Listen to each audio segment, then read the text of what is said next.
Carta abierta a los católicos perplejos por Monseñor Marcel Lefebvre. Capítulo 6. Nuevo bautismo, nuevo matrimonio, nueva penitencia y nueva extrema unción. Segunda parte. ¿Para qué habría instituido nuestro Señor sacramentos? Para que luego los reemplacen por esta clase de ceremonias sin ningún elemento sobrenatural, salvo las 2 oraciones al final. Hace algunos años se habló mucho de Lugny en la región del Saône-et-Loire, Francia. Para justificar esa liturgia de la acogida, decían que la intención era darles a las parejas jóvenes el deseo de volver a la iglesia para casarse ya de modo formal. Pero a los 2 años, de unos 200 matrimonios falsos, no volvió ninguno para regularizar su situación. Y aunque hubieran vuelto, el párroco de ese lugar durante 2 años habría estado oficializando y garantizando, aunque no lo bendijese, algo que es un simple concubinato. Una encuesta de origen eclesiástico reveló que en París el 23% de las parroquias ya habían hecho este tipo de celebraciones no sacramentales con parejas de las que uno o los dos no era creyente, y eso para complacer a las familias y a veces a los mismos novios por cuestiones de conveniencia social. Es evidente que un católico no puede asistir a semejantes comedias. En cuanto a los que supuestamente se han casado así, siempre podrán decir que estuvieron en la iglesia y, a fuerza de ver que sus amigos hacen lo mismo, acabarán creyendo que su situación es regular. Los fieles desorientados se preguntan si, a fin de cuentas, no es mejor eso que nada.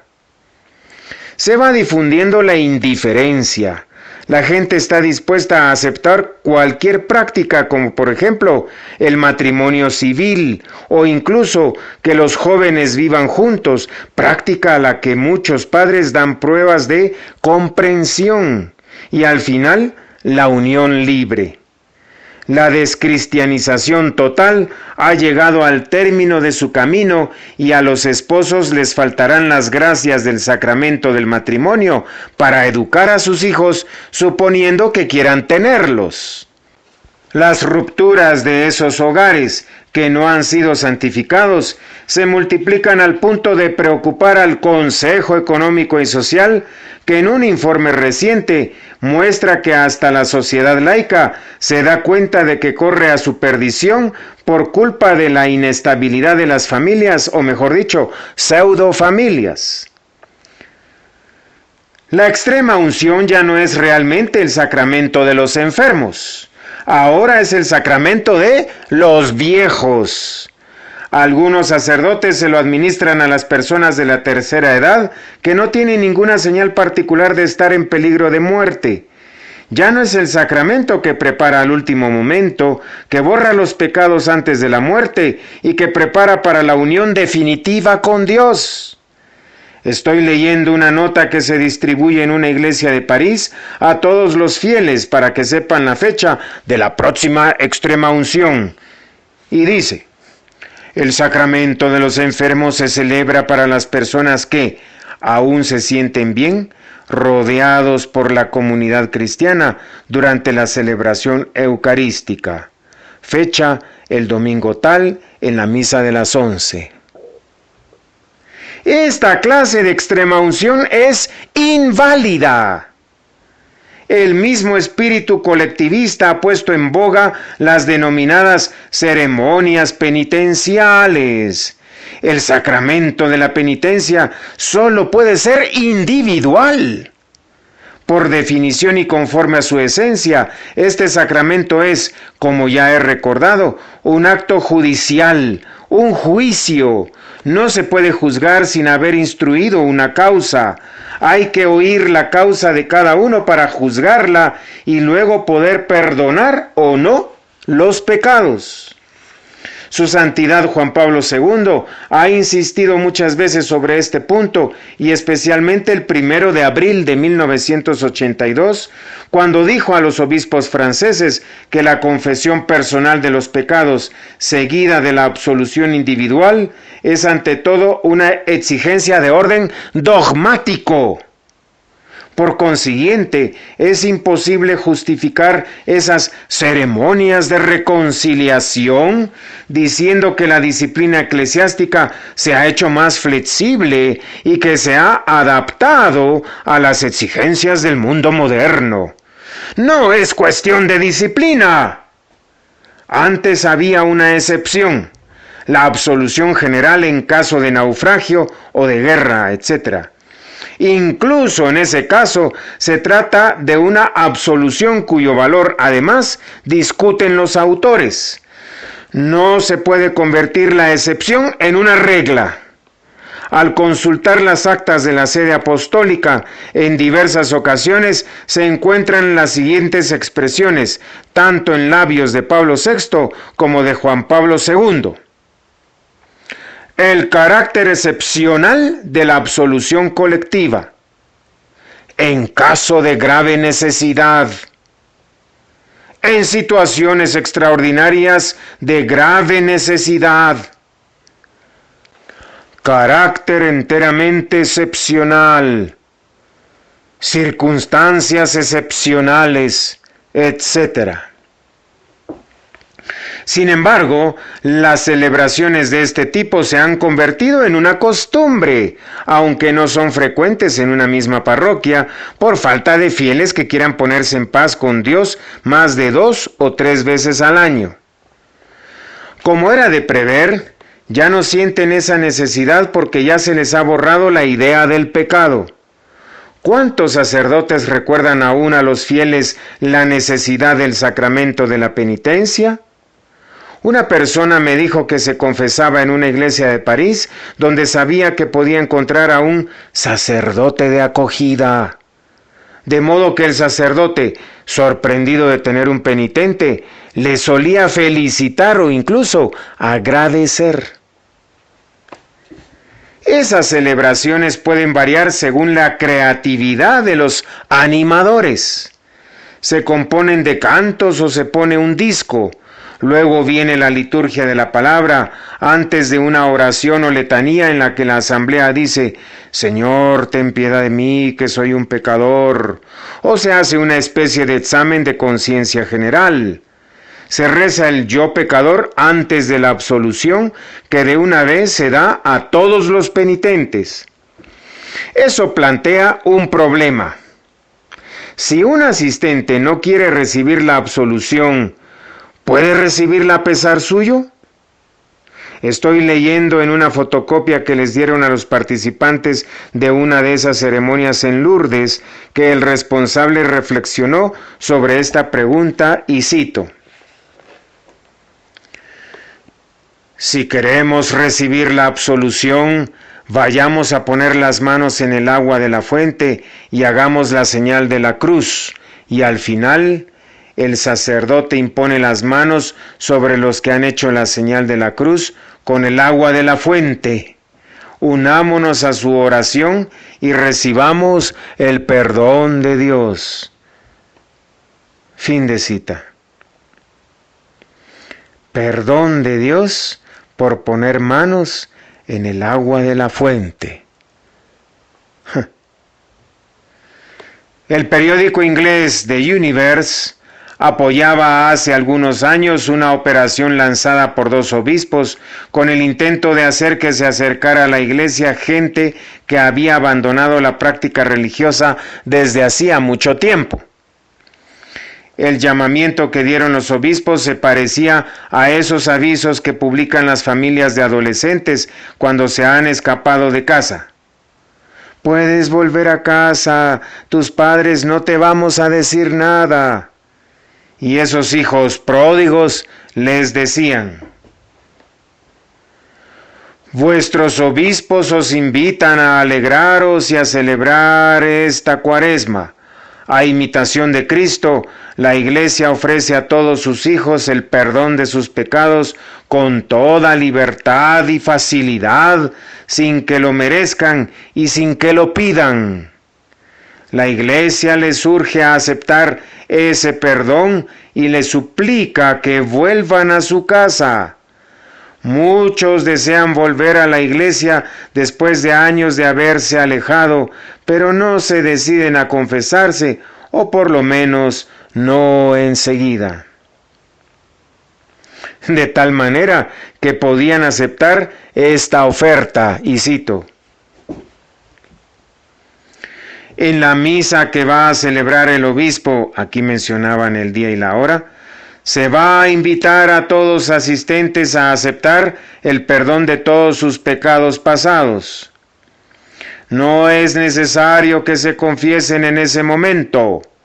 Basta con que estén arrepentidos de sus pecados y tengan el deseo de volver a Dios y de confesar luego sus pecados después de haber sido recibidos de nuevo en el seno de la Iglesia.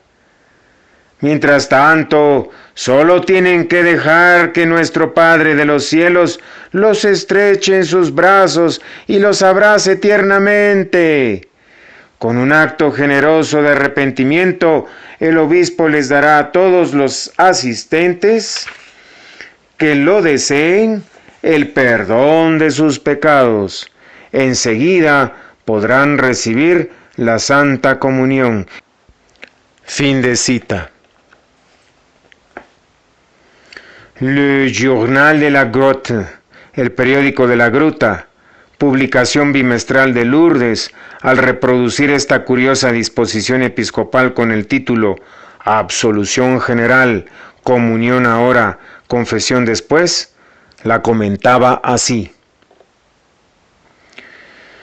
nuestros lectores podrán darse cuenta del espíritu profundamente evangélico que la inspira y de la comprensión pastoral de las situaciones concretas de las personas. Fin de cita. No sé qué resultado tuvo esto, pero la pregunta es otra. Esa amnistía que daban esos dos obispos se parece a las rebajas de enero de los grandes almacenes. La pastoral se puede anteponer a la doctrina hasta hacer que muchos fieles, que probablemente están en pecado mortal después de tantos años de no practicar la religión, reciban el cuerpo de Cristo?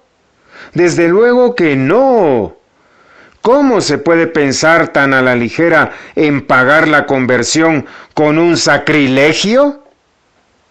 Y además, ¿qué probabilidades hay de que esas conversiones perseveren? En todo caso, no podemos comprobar que antes del concilio y antes de la aparición de esa pastoral de acogida en Inglaterra, había entre 50,000 y 80,000 conversiones cada año. Ahora se han bajado casi a cero. El árbol se conoce por sus frutos.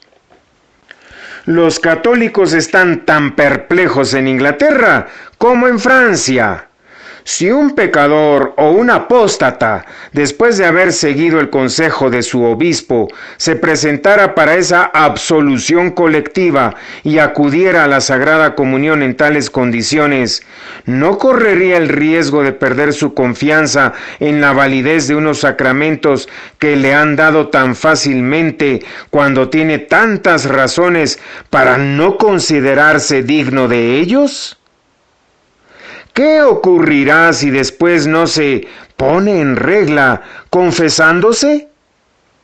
Su regreso frustrado a la casa del Padre hará que su conversión definitiva sea aún más difícil.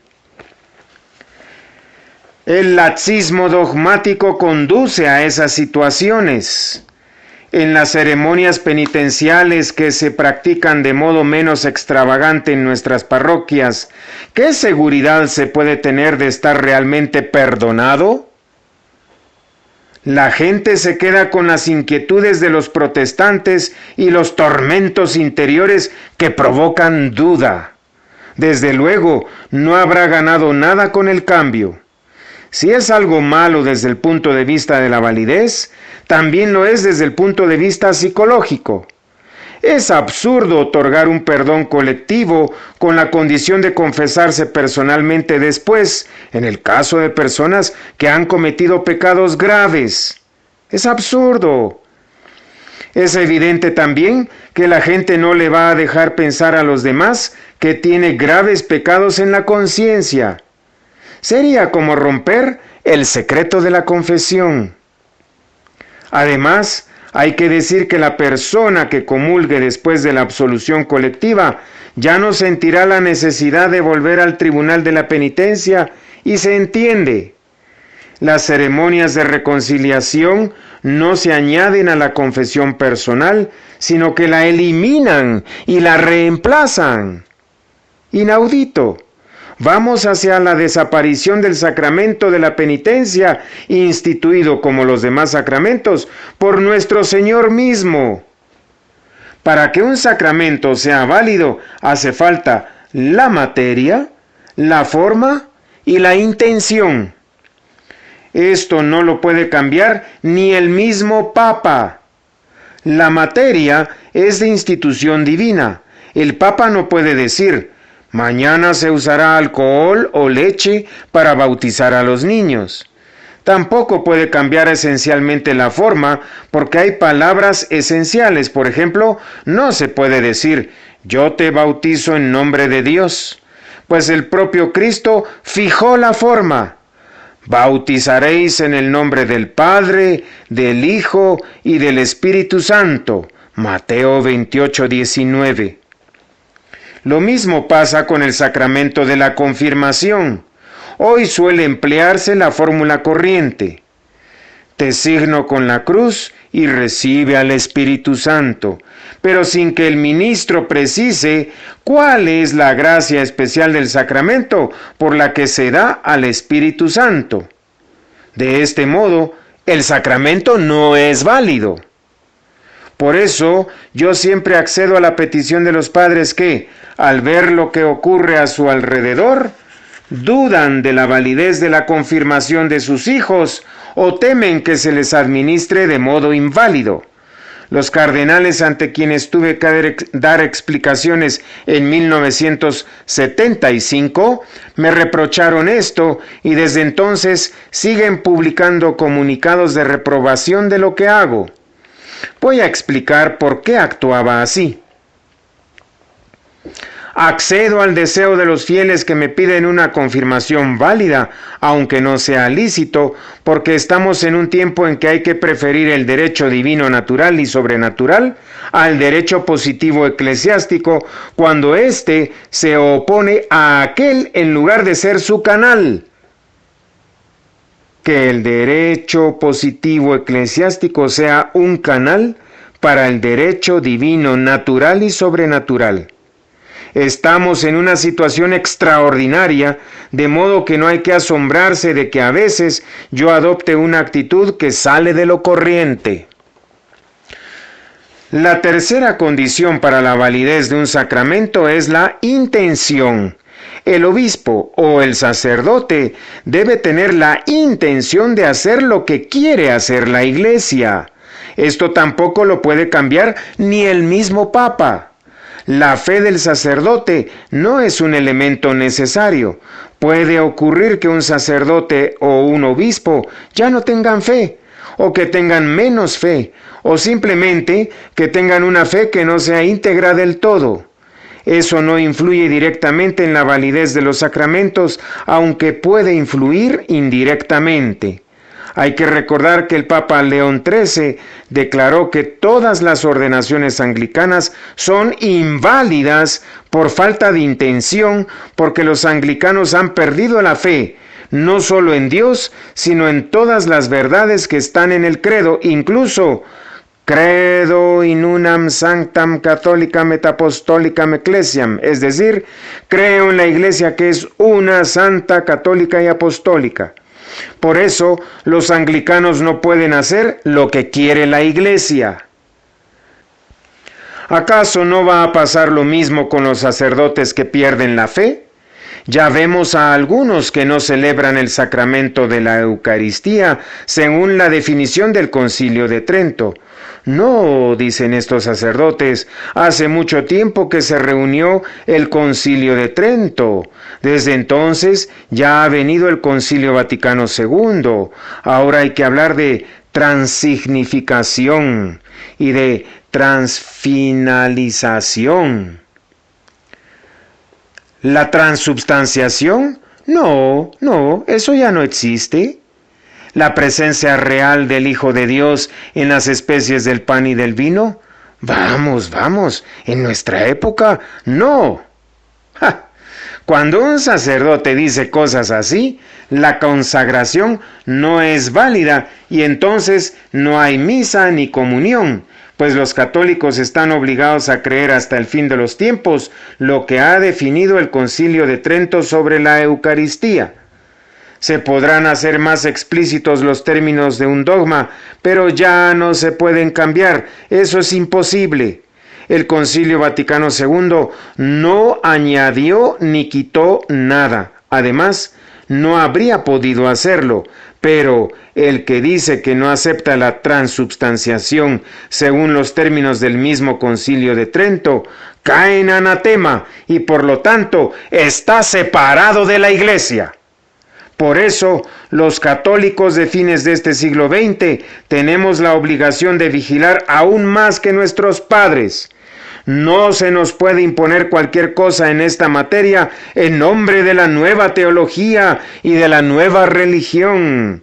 Lo que quiere esa nueva religión no es lo que quiere la Iglesia.